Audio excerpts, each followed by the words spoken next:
برہان محسوس کر رہا ہے کہ بسما آنٹی اور بابا کی شادی کے بعد سے نشوہ میں کچھ تبدیلی آئی ہے، لیکن یہ تبدیلی کیا ہے اور کس وجہ سے آئی ہے، یہ سب جاننے سے برہان فی الحال قاصر ہے۔ وہ نشوہ سے بارہا پوچھنے کی کوشش بھی کر چکا ہے، لیکن نشوہ نظریں چرانے لگتی ہے، جس کی وجہ سے برہان کو مزید بے چینی ہوتی ہے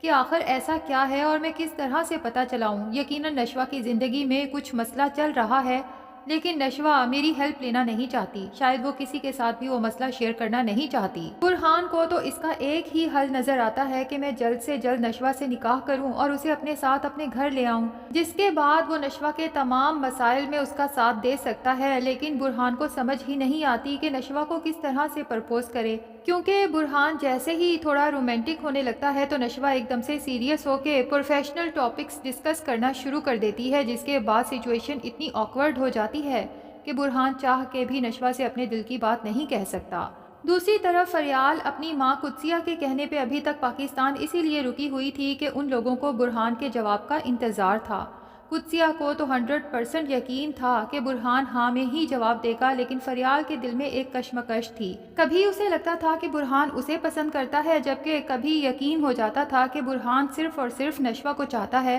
لیکن فریال دل و جان سے برہان کو چاہنے لگی تھی اور اس کی خواہش یہی تھی کہ برہان جیسا بولڈ، ہینڈسم اور ہائیلی کوالیفائڈ انسان اس کا جیون ساتھی بنے۔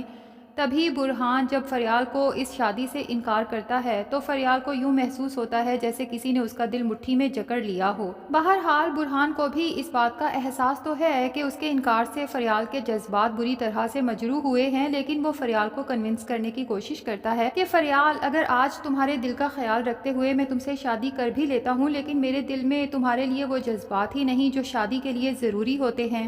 اور اگر کل کو ہماری یہ شادی ختم ہو جاتی ہے تو ہماری یہ جو اتنی اچھی دوستی ہے اس کا بھی دی اینڈ ہو جائے گا۔ تو کیوں نہ ہم کسی ایسے رشتے میں بندھے ہی نہ کہ ہماری دوستی ہمیشہ قائم رہے۔ اب فریال کو اندازہ تو ہے، پھر بھی وہ برہان کے منہ سے جاننا چاہتی ہے کہ کیا اس کے دل میں وہ جذبات جو شادی کے لیے ضروری ہوتے ہیں نشوہ کے لیے ہیں۔ تو برہان اس پہ بھی تھوڑا کنفیوز نظر آتا ہے، لیکن فریال ایز اے فرینڈ برہان کو سمجھاتی ہے کہ اگر تم نشوہ کو پسند کرتے ہو، اس سے شادی کرنا چاہتے ہو، تو تمہیں مزید دیر نہیں کرنی چاہیے، ایز سون ایز پاسبل نشوہ کو بتا دینا چاہیے، کیونکہ تم اچھے سے جانتے ہو کہ بختیار انکل عمار کے ساتھ نشوہ کی شادی کا فیصلہ کر چکے ہیں، اور نشوہ کو جہاں تک میں جانتی ہوں وہ ایسی لڑکی ہے جو رشتوں پر محبت کو قربان کر سکتی ہے۔ اب برہان فریال سے ہی کہتا ہے کہ کیا اس سلسلے میں تم میری مدد کر سکتی ہو، کیونکہ میں نے نشوہ سے بارہا بات کرنے کی کوشش کی ہے لیکن ہر بار ناکامی ہوئی ہے۔ فریال حامی بھر لیتی ہے، اگرچہ یہ اس کے لیے بہت مشکل کام ہے، لیکن برہان کو یہ نہیں پتا کہ اس سلسلے میں فریال کی مدد لے کے برہان خود اپنے ساتھ برا کر رہا ہے، کیونکہ شاید وہ بھول چکا ہے کہ جب اس نے بسمہ اور عاصم کی شادی کا فیصلہ کیا تھا اور اس سلسلے میں نشوہ سے پہلے فریال سے ڈسکشن کی تھی اور فریال کی ہیلپ مانگی تھی، تو نشوہ کو یہ سب بہت برا لگا تھا اور اس نے برہان سے دو ٹوک کہا تھا کہ آپ کو پہلے مجھ سے بات کرنی چاہیے تھی۔ دوسری طرف چونکہ بختیار نشوہ سے وعدہ لے چکا تھا بسمہ کی شادی سے پہلے ہی کہ بختیار اس شادی کو تبھی دھوم دھام اور عزت سے ہونے دے سکتا ہے اگر نشوہ عمار سے شادی کا وعدہ کرے، اور بختیار کو اتنا تو پتہ ہی ہے کہ نشوہ جب زبان دیتی ہے، وعدہ کرتی ہے، تو کبھی اس سے پیچھے نہیں ہٹتی۔ بس نشوہ نے بختیار سے یہ کہا تھا کہ تایا اگر پاسبل ہو تو میری امی کو ان کی رخصتی سے پہلے اس بات کا پتہ نہیں چلنا چاہیے، کیونکہ میں چاہتی ہوں کہ میری ماں اپنی نئی زندگی کا آغاز ہنسی خوشی اور پرسکون طریقے سے کرے۔ جب ایک دفعہ وہ اپنی نئی زندگی میں ایڈجسٹ ہو جائے گی تو اس کے بعد آپ انہیں اپنا فیصلہ سنا سکتے ہیں اور مجھے آپ کے فیصلے پہ کوئی اعتراض نہیں۔ دوسری طرف عمار کو بھی بختیار اب کنونس کر چکا ہے، اسے لالچ دے کے کہ تمہیں زندگی میں چاہیے ہی کیا، برانڈڈ کپڑے، جوتے اور عیاشی کی زندگی، تو جتنا تم سوچتے ہو میں اس سے ڈبل تمہیں دینے کو تیار ہوں اگر تم نشوہ سے چپ چاپ نکاح کے لیے راضی ہو جاؤ۔ اب یہ بات سمجھ نہیں آتی کہ آخر بختیار کو نشوہ اور عمار کی شادی سے کیا حاصل ہونے والا ہے، جبکہ نشوہ کے باپ بہزاد کی تو تمام پراپرٹی وہ آلریڈی اپنے نام کروا چکا ہے۔ شاید صرف ضد ہے بسمہ کو نیچا دکھانے کی، جس کی وجہ سے وہ اس کی بیٹی کو مستقل ایک زنجیر میں باندھنا چاہتا ہے کہ بسمہ عاصم کے ساتھ بھی رہے تو کبھی خوش نہ رہے، کیونکہ بختیار بسمہ سے شادی کا خواہش مند تھا اور بسمہ کے بیوہ ہو جانے کے بعد بختیار نے بارہا بسمہ کو پرپوز بھی کیا تھا، لیکن بسمہ نے ہر دفعہ انکار کر دیا تھا۔ تبھی تو بختیار بسمہ اور عاصم کے درمیان دیوار بن کے کھڑا ہو گیا تھا کہ اگر بسمہ میری نہیں ہو سکتی تو پھر عاصم کی بھی نہیں ہو سکتی، لیکن چونکہ نشوہ کی ضد کی وجہ سے بختیار کو ہتھیار ڈالنے پڑے ہیں، لیکن اب وہ فیصلہ کر چکا ہے کہ میں بسمہ اور عاصم کو ان کی جیت کا جشن کبھی بھی منانے نہیں دوں گا۔ دوسری طرف بختیار کی ماں، جسے الگ حسد اور جلن ہو رہا ہے بسمہ اور عاصم کی شادی کی وجہ سے، اور اس کے حسد اور جلن کی وجہ ہے بی جان سے ہار، کیونکہ یہ عورت کبھی بھی بی جان سے ہارنا نہیں چاہتی تھی۔ جب سے ان دونوں کی اس خاندان میں شادی ہوئی تھی تب سے ہی بختیار کی ماں نے دل ہی دل میں بی جان سے اللہ واسطے کا بیر پال رکھا تھا، کیونکہ بی جان کی تمام خاندان بھر میں تعریف ہوتی تھی اس کے اٹھنے بیٹھنے کی، اچھی عادات کی، جبکہ بختیار کی ماں اس تعریف کے لیے ہمیشہ ترستی ہی رہی تھی۔ اب بختیار کی ماں اسی حسد جلن میں بسمہ اور عاصم کا نکاح نامہ جلا ڈالتی ہے تو بختیار کہتا ہے کہ ماں جی، نکاح نامہ جلانے سے کیا ہوگا؟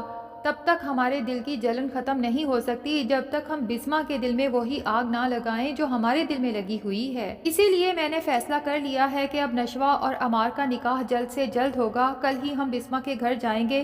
ان سے مشورہ نہیں لینا بلکہ ان کو انویٹیشن دینا ہے کہ نشوہ اور عمار کی شادی کے لیے آپ لوگوں کو انوائٹ کرنے آئے ہیں۔ دوسری طرف برہان چونکہ آفس میں نشوہ سے بات نہیں کر پاتا تو گھر آنے کے بعد بھی بے چینی محسوس کرتا ہے، تبھی نشوہ کے پورشن میں پہنچ جاتا ہے اور نشوہ سے کہتا ہے کہ مجھے صرف ایک بات آپ سے پوچھنی ہے کہ کیا آپ بدل گئی ہیں یا پھر میں آپ کو پہچان نہیں پا رہا؟ تو نشوہ برہان کی بات کا سیدھا جواب دینے کی بجائے الٹا اسے کہتی ہے کہ اگر آپ یہی سمجھ رہے ہیں سر تو میں آپ سے کیا کہہ سکتی ہوں۔ اسی دوران میں عمار کوریڈور سے دیکھتا ہے کہ برہان نشوہ کے پاس کھڑا ہے تو اس کے اندر ایک عجیب سا حسد جلن پیدا ہو جاتا ہے، کیونکہ اب تو وہ نشوہ کو اپنی منگیتر کے روپ میں دیکھتا ہے۔ تبھی غصے میں نشوہ اور برہان کے سر پہ پہنچ جاتا ہے، جبکہ برہان نشوہ سے پوچھ رہا ہے کہ کچھ دن پہلے کی اور آج کی نشوہ میں آخر اتنا فرق کیسے ہو سکتا ہے؟ تو عمار غصے کے عالم میں نشوہ اور برہان سے کہتا ہے کہ یہ سب کیا ہو رہا ہے یہاں پر؟ نشوہ تو ایک دم سے گھبرا کے پیچھے کی طرف مڑتی ہے۔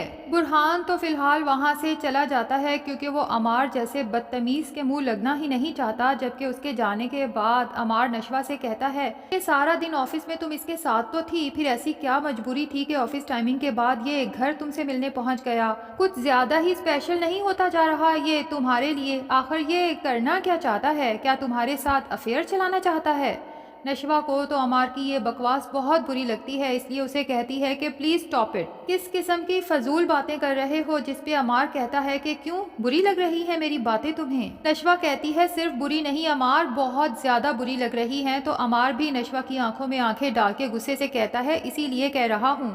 کہ اپنی زبان میں اس برہان کو سمجھا دو، ورنہ پھر میں اپنے طریقے سے اسے سمجھاؤں گا کہ نشوہ میری منگیتر ہے اور میری ہونے والی بیوی ہے، جتنا ہو سکتا ہے اس سے دور رہے، بلکہ اب تمہیں اس برہان کے ساتھ جاب کرنے کی بھی ضرورت نہیں ہے، مجھے پسند ہی نہیں ہے تمہارا اس طرح گھر سے نکلنا اور مردوں کے ساتھ کام کرنا۔ تو ناظرین، لگتا تو یہی ہے کہ نشوہ چپ چاپ عمار کے ساتھ نکاح کرنے والی ہے، اور برہان کو جب یہ سب پتہ چلے گا تو ایک طرف تو اسے اپنی محبت کے برباد ہونے کا دکھ ہوگا اور دوسری طرف اس بات کا کہ نشوہ نے عمار جیسے لڑکے کو اس پہ پریفرنس دی۔ تو کیا لگتا ہے ناظرین کہ نشوہ اور عمار کا نکاح ہو جائے گا یا پھر برہان عین وقت پہ جا کے اس نکاح کو ہونے سے روک دے گا، جیسا کہ عموماً ڈراماز اور فلموں میں ہوتا ہے؟ کمنٹ سیکشن میں اپنی رائے کا اظہار ضرور کریں۔ ویڈیو پسند آئی ہے تو لائک اور چینل کو سبسکرائب بھی ضرور کر لیں۔